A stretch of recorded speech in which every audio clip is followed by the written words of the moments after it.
Jay Leno's highest ratings in years on Sundays ever, and he's leaving. TV guide Stephen Battaglio, why? Well, it's a transition plan. They have a guy, NBC has somebody who's ready to go. Jimmy Fallon has been very successful on Saturday Night Live and on Late Night. And Jay is reaching the 60s. He's 62 years old, close to where Johnny Carson was when he retired. You have somebody who's ready, and you want to bring down the cost of the show. The Tonight Show has been not as profitable as it was years ago when it was making over $100 million. Cuts, right? He's been taking pay cuts. They're going to move the show to New York. They're going to get a big tax credit. They're going to pay Fallon less. He's probably not going to have quite as big a high-paid staff. So I think that NBC is trying to make it a better business. Because so you think this is going to be better than the last debacle? Well, the last debacle was caused by competition.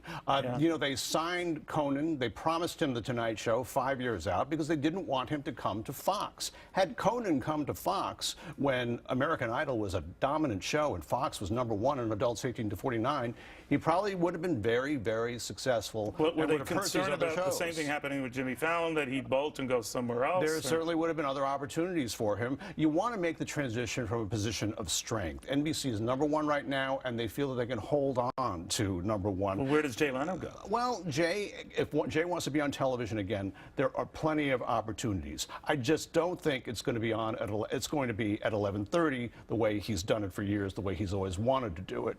But I think chances are you're going to see him again somewhere. But that is still the ubiquitous time period, isn't it? Even though there are so many of these guys. There's a great tradition, and it all goes back to Tonight Show and Johnny Carson. You're talking about a franchise that's been around for decades, and most of these comedians have grown up watching Johnny Carson. They got their big first break on Johnny Carson. So, but none of them had the success that Fallon has had doing these YouTube repeated bits, right? Well, I think Fallon also takes us to the current generation of technology. You know, you watch the late night shows, a lot of the hosts have these big old microphones in front of them.